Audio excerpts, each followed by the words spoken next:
Bonjour à vous, bonsoir, où que vous soyez dans le monde évidemment, que vous soyez en Belgique, en France, en Afrique, à Madagascar, au Canada ou ailleurs, je ne sais pas d'où vous venez d'ailleurs, soyez les bienvenus. Installez-vous confortablement dans ce qui va être pour moi une première, puisque aujourd'hui j'ai décidé de me lancer un nouveau défi, vous emmener sur un podcast live. Le but à terme, ce serait que ce podcast accueille d'autres gens, avec une particularité qu'on maintiendra quoi qu'il arrive, c'est que c'est un podcast dans lequel j'essaierai de donner la parole, le micro, à vous, le chat. Pendant le débat, à plusieurs reprises, je vous dirais, voilà, s'il y en a qui veulent s'exprimer, n'hésitez pas à le faire. À chaque étape de la discussion, je vais donner la parole à 3 membres de la communauté. 3 voix, 3 vérités, ce seront les vôtres. Alors préparez-vous parce qu'ici, chaque mot... Installez-vous confortablement. Ce soir, c'est la famille qui parle. On va se poser aujourd'hui, tous ensemble, une grande question. Question simple en apparence, mais qui révèle beaucoup plus qu'on ne peut le croire. Pourquoi est-ce qu'on regarde Twitch? Est-ce que c'est pour le jeu? Est-ce que c'est pour l'activité?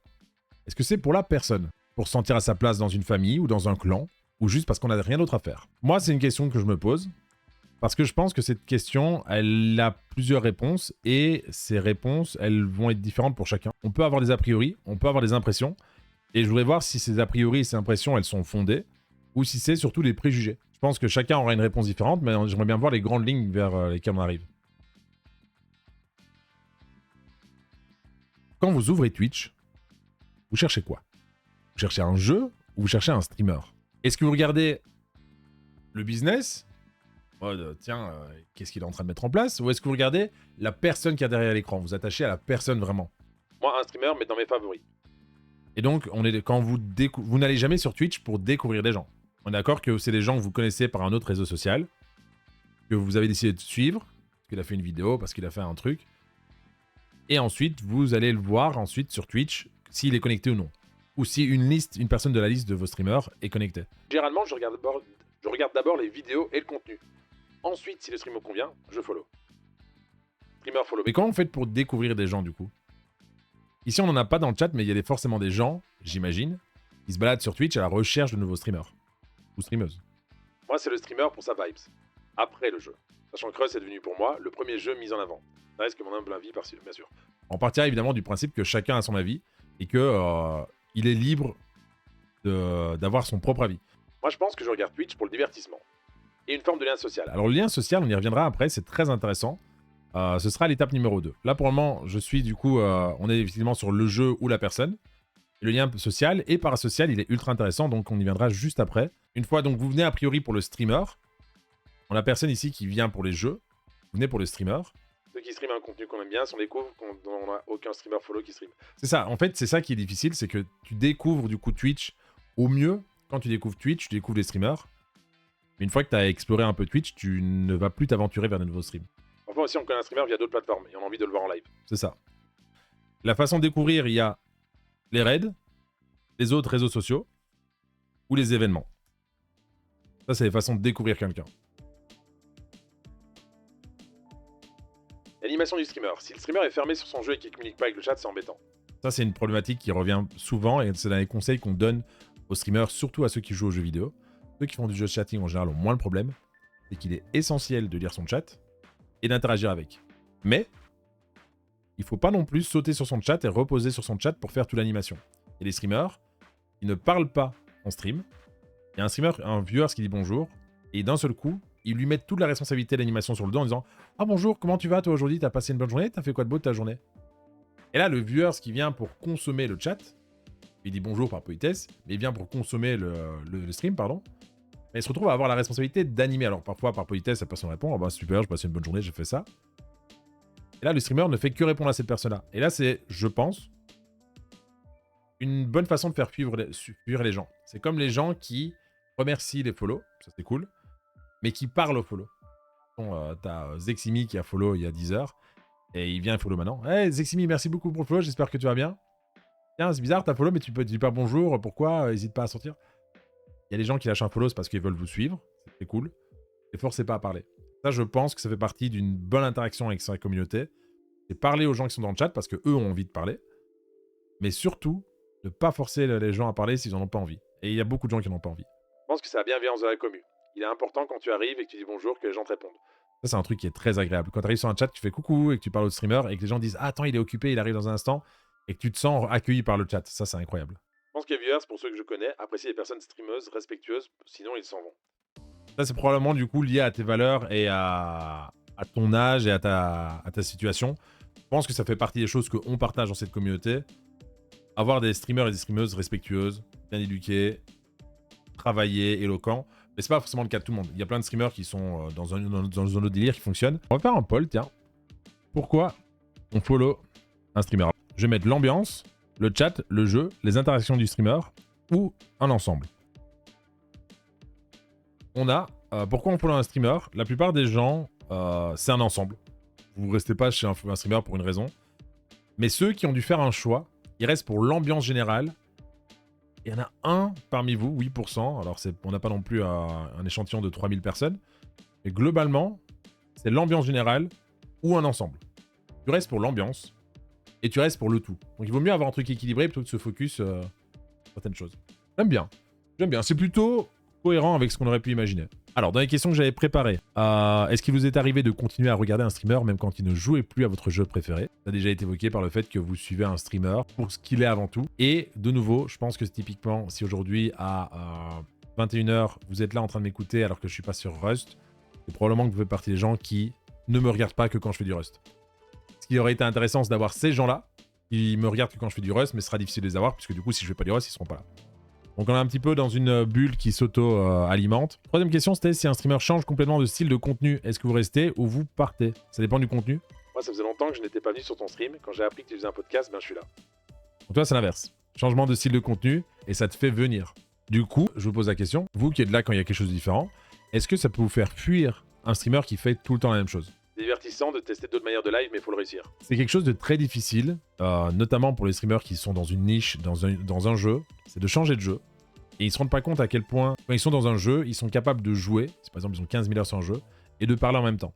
Et du coup, ils animent leur chat et leur communauté de par leur personnalité, en même temps qu'ils jouent, et ça paraît naturel.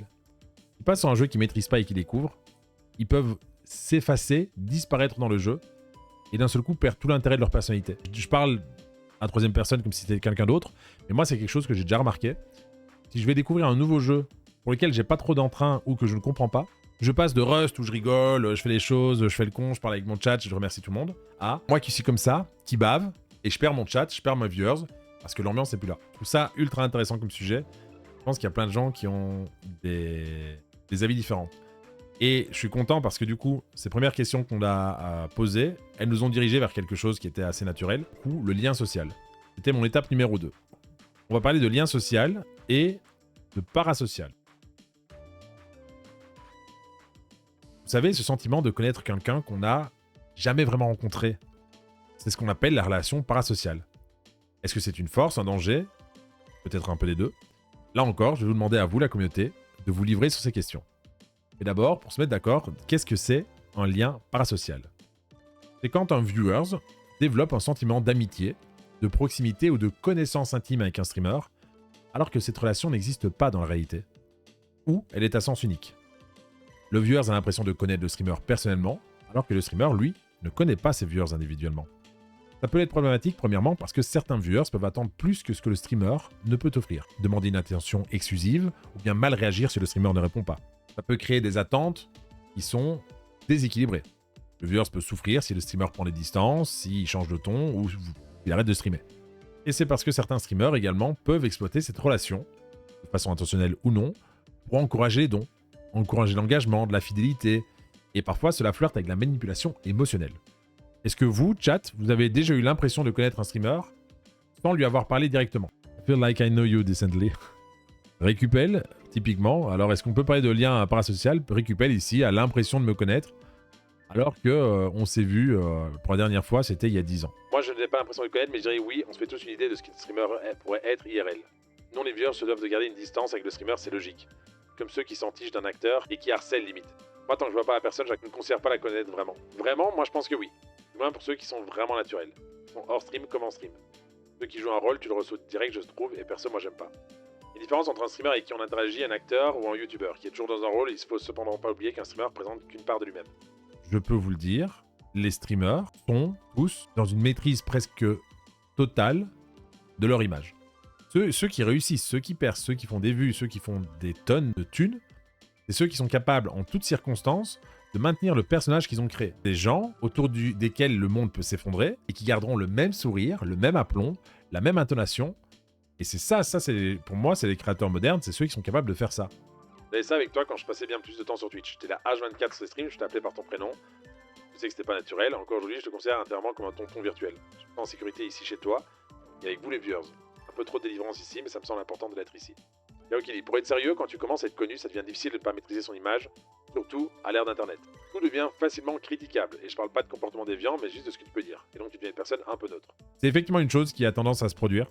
C'est une chose dont moi j'ai été victime, mon meilleur ami me l'a dit. Et c'est pour ça que ce soir, moi je suis ici. J'ai envie de sortir de ce truc et de pouvoir en parler un peu plus. Et j'avais envie d'être un peu moins lisse et de pouvoir dire les choses. C'est difficile de jouer à un jeu vidéo, d'être maître de son image et en plus d'avoir des débats. Donc j'ai appris à me lisser sur les débats parce que comme le jeu peut faire varier mes émotions, je sais que je ne maîtrise pas mon image et tout ce que j'ai à dire. Nous on se fait à notre 6ème séance, que ce soit IRL ou par écran. Tu sens si la personne est vraie ou pas. Tu l'apprécies ou pas. Et après oui, le stream peut aider à dévoiler les choses. Moi je crois que ce 6ème sens, il est dangereux. Et tous les gens qui ont fini dans le hashtag MeToo.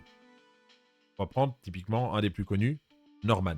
Norman, typiquement, paraissait très drôle, très comique, très naturel, et on nous ressemble. Ça aurait pu être le pote de monsieur et madame tout le monde.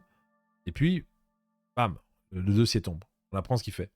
Et des Norman, genre je dis le nom de Norman parce que c'est le plus connu, mais il y en a plein, et il y en a encore régulièrement qui tombent. Ils tombent parce que agression sexuelle, et ils tombent parce que envoient des messages à des mineurs alors qu'ils sont majeurs en connaissant leur âge pour avoir des photos, pour les draguer, pour leur faire des suggestions sexuelles. Il y en a qui tombent régulièrement. Et des gens, encore récemment, sont tombés. On sait que c'est des problèmes qui sont réguliers. Et c'est des problèmes où personne les a vus venir, tu vois. Moi, aujourd'hui, j'en suis au stade où, sur Twitch et dans les créateurs de contenu, à part ceux que je rencontre en vrai, je n'ai plus aucune estime positive pour personne. C'est-à-dire qu'ils font du bon contenu. Mais moi, j'en suis vraiment arrivé au stade où je considère qu'un streamer, c'est comme un jeu vidéo. C'est un jeu vidéo. Derrière, il y a un acteur qui joue le rôle du streamer.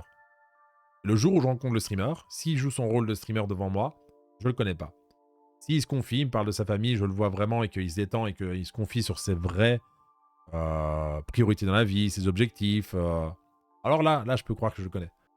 Et donc, on peut se dire que globalement, se dégage une impression de connaître vos streamers. C'est-à-dire que vous n'êtes pas dupe, vous savez qu'il y a probablement une part d'illusion, vous savez qu'il y a probablement une part de manipulation, mais vous êtes en tout cas au moins un petit peu dans la sensation de oui, mais lui, je regarde beaucoup. Et donc, ça veut dire que cette impression, elle est là, elle est réelle. Le lien parasocial, il est réel. Si tu passes assez de temps à regarder quelqu'un, ton cerveau va interpréter non, mais lui, je l'ai vu beaucoup, c'est pas possible qu'il mente tout le temps, tu vois. Répondre plus généralement, non, je ne connais pas les streamers que je regarde. Je connais Hughes, par exemple, mais je ne connais pas Hugo. Hugo, c'est qui? C'est ça. C'est une très bonne réflexion, Dalfia. C'est vers ça qu'on devrait tendre, idéalement.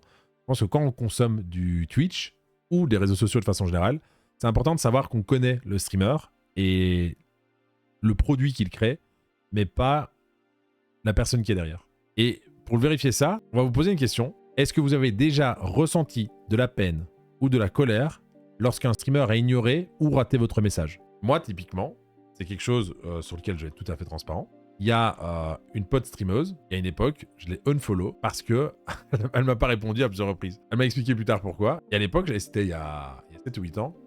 Et je me disais, j'avais très mal pris, tu vois.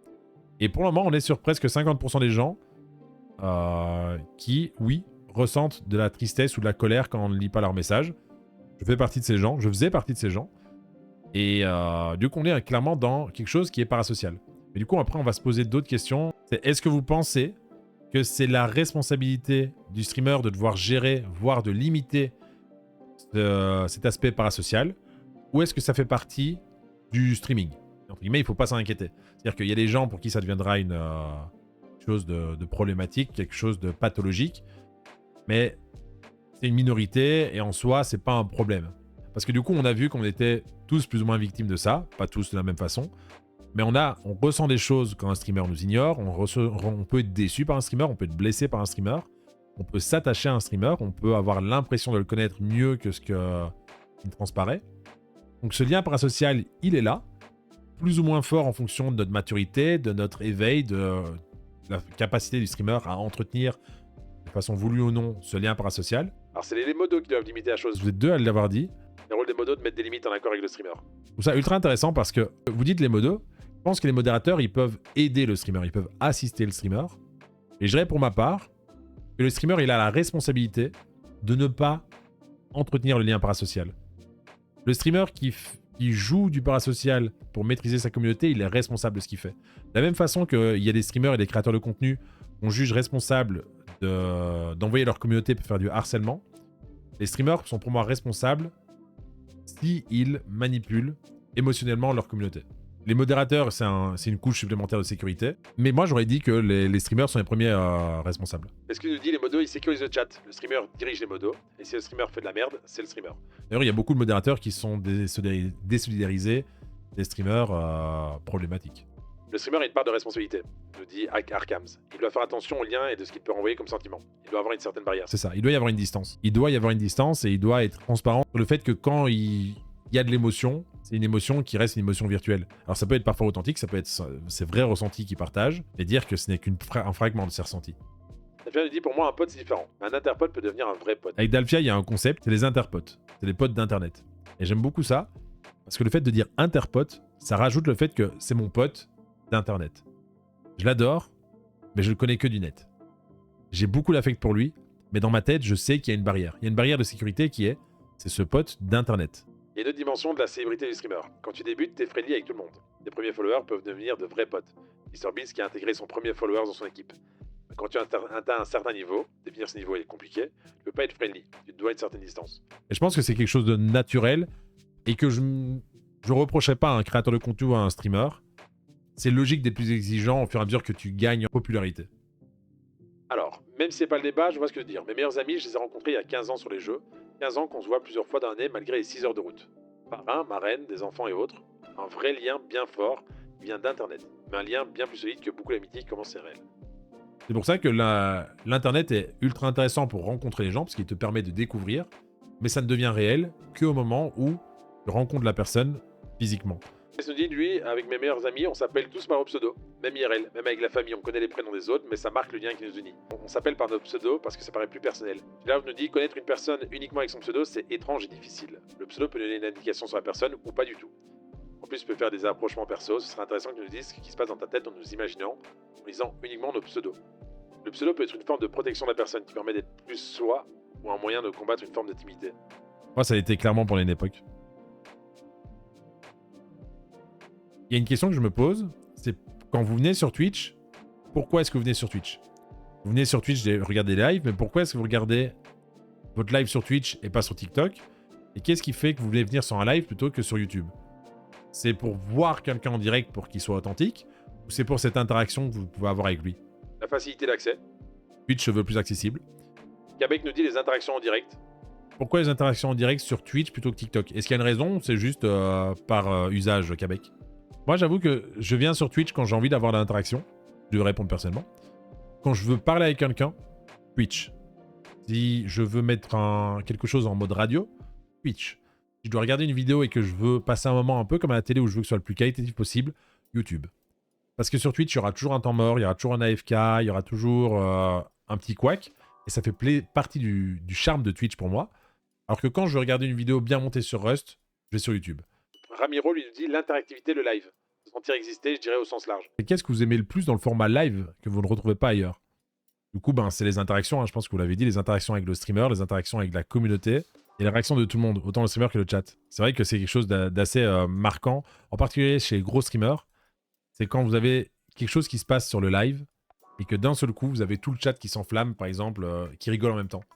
Moi, je sais pas pourquoi, mais ça me donne un sentiment d'appartenance et de connexion avec les gens, alors qu'on ne se parle pas. Je regarde Monody en train de faire quelque chose, il tombe, il meurt, ça me fait rire, je mets LOL dans le chat, il y a 30 personnes qui mettent LOL dans le chat, j'ai l'impression qu'on est en train de rire dans une salle en même temps. J'ai l'impression de rire avec eux, alors qu'on a juste écrit dans le chat. Et ça, je sais pas vous dire pourquoi. Je peux regarder la même vidéo YouTube, mettre un like sur la vidéo, ça va pas me faire la même sensation. De Récupel qui nous dit YouTube, c'est naze parce que tu peux pas utiliser les emotes d'autres channels dans un chat donné. Donc ça casse le sentiment de communauté. C'est vrai qu'il y a un côté sympa au fait de pouvoir de temps en temps voir des emotes que je trouve cool, cliquer dessus et savoir d'où vient cette emote. et associer à un pseudo l'attachement à une autre communauté. Alors le problème sur ces plateformes, c'est de découvrir de nouvelles choses. YouTube est horrible car ça t'enferme dans une boucle dès 2-3 vidéos. TikTok n'est jamais installé, mais Twitch offre une ouverture sur de nouvelles découvertes bien plus grandes. Les suggestions sont plus diversifiées. Alors avant de faire une conclusion, on va revenir sur les questions que vous avez posées. Si vous avez encore des questions à poser, n'hésitez pas. Moi j'en ai noté 2. La première question qui a été posée, l'impact que peut avoir une communauté sur un streamer. Donc selon vous, est-ce que 1, c'est une possibilité, que la communauté ait un impact sur le streamer, positif ou négatif? Et si oui, dans quelle mesure cela peut être plus ou moins important? Moi je vais prendre un cas très spécifique, c'est que au quotidien, probablement que la communauté ne peut pas avoir énormément d'impact sur le streamer, mais dans certaines situations données, avec les bons ingrédients, ça peut arriver. Un streamer qui aurait peu de viewers, qui en reçoit beaucoup, pourrait se voir influencé par la communauté parce qu'il veut essayer de les convaincre de rester. Ou s'il y a des enjeux derrière. Typiquement, je prends moi au Twitch Rivals, premier Twitch Rivals, il y a eu des différends avec certains membres de mon équipe, et j'avais une petite animosité qui régnait en moi, que j'arrivais à contrôler. Le fait que mon chat me voit exprimer cette animosité a fait qu'ils m'ont renvoyé cette même colère que je ressentais et que j'essayais de refouler. Le fait qu'elle soit exprimée par le chat m'a donné le sentiment que cette colère était légitime et qu'elle devait être exprimée. Ce qui fait que j'ai commencé à m'exprimer et que ma colère est montée parce que, comme on le dit dans le jargon, je me suis chauffé. Le chat, j'ai chauffé mon chat, qui m'a chauffé réciproquement, et il y a eu une espèce de boucle rétroactive qui fait qu'à un moment, ça finit par exploser. Et il y a eu des conflits qui ont explosé avec d'autres créateurs de contenu sur une base de « je me suis laissé influencer par ma commu ». Cette fois-là, j'ai appris que je devais être très prudent, que quand je semais quelque chose dans mon chat, typiquement de la colère, le chat allait me renvoyer de la colère, qui allait me nourrir et attiser un feu qui pouvait être à l'intérieur de moi. Et donc je pense que les communautés peuvent avoir un impact énorme sur les streamers, tout comme à l'inverse. J'ai vu des communautés avec des streamers qui commençaient à aller pas bien, qui commençaient à s'énerver, et où t'as les modérateurs qui disent « Allez, bombe d'amour !» Et t'as le chat qui spamme que des cœurs, que des cœurs, que des cœurs, que des cœurs. Le streamer, ça lui tilt, il reçoit cet amour, il comprend l'intention qu'il y a derrière, et ça le désamorce. Que oui, les communautés peuvent avoir un impact énorme sur les streamers. Les streamers ont de l'influence, mais les communautés, lorsqu'elles s'engagent, lorsqu'elles s'activent, elles ont un impact énorme. Et le chat est largement suffisant, il n'y a pas besoin de faire des dons ou quoi. Le streamer, je pense, plus que les animateurs radio, et un peu à l'instar de ce qui peut se faire sur YouTube, c'est quelqu'un qui a besoin d'être regardé, quelqu'un qui a quelque chose de narcissique. Il faut être extrêmement narcissique pour être capable de regarder une petite boîte en plastique et lui parler avec conviction au travers d'un micro, en n'entendant que sa propre voix pendant des heures dans une pièce, et de se dire que ça a du sens. Chase nous pose la question, est-ce que tu penses qu'on peut définir quelqu'un un minimum en fonction des streams qui le suivent? Vous en pensez quoi, la question de Chase? Est-ce que vous pensez que vous pourriez définir au sens large quelqu'un en fonction des streamers et des streameuses qui le regardent et qui le suivent? De la même façon qu'on peut définir quelqu'un par ses fréquentations. C'est vrai. Bah, en fait, il y a des influences. C'est-à-dire que tu ne regarderas pas quelqu'un sur Twitch pendant de longues heures régulièrement si tu ne partages pas un minimum ses valeurs, ses idées et ses priorités dans la vie. Tu veux faire le test avec moi, je claque 5000 points, je te fais la liste de mes streamers en 1 minute et je te laisse débrouiller avec ça. On a officiellement Chase qui prend la parole avec son ticket. Je te donne l'antenne et je te remercie d'être là, mon pote. Bah merci. Bon, en vrai, alors 1 minute, ça va peut-être faire un peu long. C'est vrai qu'au début, quand tu dis je vous laisse l'antenne pendant 1 minute, on se dit waouh, 60 secondes c'est chaud. Mais maintenant que je l'ai, j'avoue que je me dis qu'est-ce que je vais dire. Non, bah je reviens sur la question, est-ce qu'on peut définir quelqu'un par rapport aux personnes qui suivent?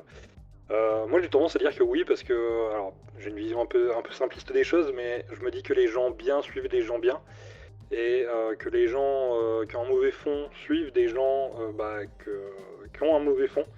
Je pense que voilà, on attire un peu ce qu'on est.